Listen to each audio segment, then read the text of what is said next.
அதனால நான் ஹீமோ கொடுக்க நான் வரல, இருக்கிற வரைக்கும் இருக்கேன் அப்படின்னு சொல்லிட்டாங்க. ஃபைல்ஸ்ன்னு சொல்லிட்டு ரொம்ப வேதனையாக அதுலேயும் பார்த்துக்கிட்டு இருந்தாங்க. இப்போ போய் நாங்கள் ஸ்கேன் பண்ணி பார்த்து இது பண்ணையில வயிறு வீக்கம் கொடுத்துருச்சு. வீக்கம் கொடுத்து ரொம்ப ஹார்ட் வரைக்கும் ஃபுல்லாக பரவிடுச்சுன்னு, குடல் ஃபுல்லாக பரவி எல்லாமே பரவிடுச்சு, பார்க்க முடியாது அப்படின்னு சொல்லிட்டாங்க. அதில் கேன்சர்னு வந்துருச்சு. அதோட எனக்கு தெரிஞ்ச ஒரு பாஸ்டருடைய பொண்ணும் இந்த நம்பர் கொடுத்தாங்க. இந்த மாதிரி இருக்கிறாங்க, அங்கே போய் பாருங்க அப்படின்னு சொல்லிட்டு. அதோட நாங்கள் தேவக்கோட்டையிலேருந்து இங்கே வந்திருக்கோம் சார் பார்க்குறதுக்கு. அம்மாவோடைய பேர் வேதம்மாள். வயசு 62.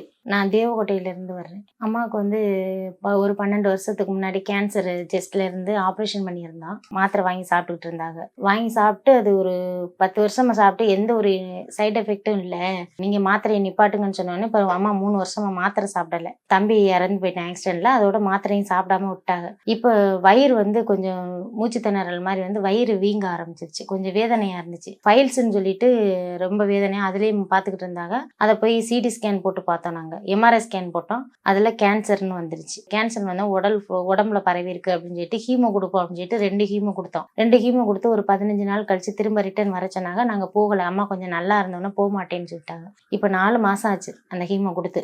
இப்போ போய் நாங்கள் ஸ்கேன் பண்ணி பார்த்து இது பண்ணையில வயிறு வீக்கம் கொடுத்துருச்சு. வீக்கம் கொடுத்து ரொம்ப ஹார்ட் வரைக்கும் ஃபுல்லாக பரவிடுச்சுன்னு, குடல் ஃபுல்லாக பரவி எல்லாமே பரவிடுச்சு, பார்க்க முடியாது அப்படின்னு சொல்லிட்டாங்க. அதோட எனக்கு தெரிஞ்ச ஒரு பாஸ்டருடைய பொண்ணும் இந்த நம்பர் கொடுத்தாங்க. இந்த மாதிரி இருக்கிறாங்க, அங்கே போய் பாருங்க அப்படின்னு சொல்லிட்டு. அதோட நாங்கள் தேவக்கோட்டையிலேருந்து இங்கே வந்திருக்கோம் சார் பார்க்குறதுக்கு. ட்ரீட்மெண்ட் எடுக்கிறதுக்கு உடம்பு சரியில்லாமல் இருந்தாங்களே, இவன் கொஞ்சம் நல்லா இருக்கவும் தெளிவான உடனே போய் வெட்டுக்கு போகவும் அந்த வேலையை பார்த்துக்கிட்டு வீட்டிலே இருந்துட்டாங்க. இப்போ மறுபடியும் அது ரொம்ப வேதனையான உடனே திரும்ப மறுபடியும் வயிறு ரொம்ப வீக்கம் கொடுக்க ஆரம்பிச்சிருச்சு. ஃபுல்லாக பரவி 4 மாசமா டேப்லெட் எடுக்கலை, ஹீமோ கொடுக்கல. 2 ஹீமோ தான் கொடுத்தாங்க. 3வது ஹீமோ கொடுக்கையில் கொஞ்சம் நல்லா இருக்கும். அது கொஞ்சம் சுருங்கும். உள்ள சினைப்பை அளவுக்கு அதிகமான வீக்கத்தில் இருக்கு.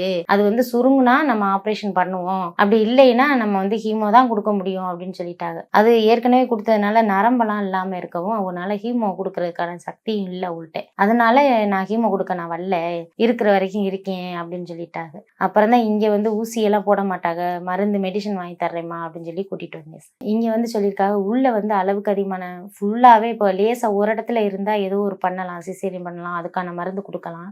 இது ஒரு இடத்துல பரவுறது மாதிரி இருக்கும், ஃபுல்லாகவே பரவிடும். லேசாக ஒரு செல் இருந்தால் பரவாயில்ல, இது ஆயிரக்கணக்கான செல்கள் இருக்குது, அதிகமாக பரவி இருக்குது. அதை உடனே தடுக்க முடியாது. அதை தடுக்கிறதுக்காகவும் கொஞ்சம் அது வளர்ச்சி அடையாமல் இருக்கிறதுக்காகவும் அப்புறம் இதை சாப்பிட்டா இது அப்படிங்கிறதுக்காகவும் மெடிசன் தந்திருக்கிறாங்க. பார்த்தா சரியாகும். அப்படி இல்லைன்னா தண்ணியை அந்த உள்ள வேஸ்ட் தண்ணியை அது பிளட்டோடவும் இதோடவும் இருந்தால் எடுக்க கொஞ்சம் சிரமமாக தான் இருக்கும். எங்கேயாச்சும் வெளியில் போய் நீங்கள் எடுத்து பாருங்க அப்படின்னு சொன்னாங்க. எடுத்து பார்த்தா நாங்கள் கொடுக்குறதுக்கு கொஞ்சம் நாளைக்கு எக்ஸ்ட்ரா இருப்பாங்க அப்படின்னு சொல்லியிருக்காங்க சார்.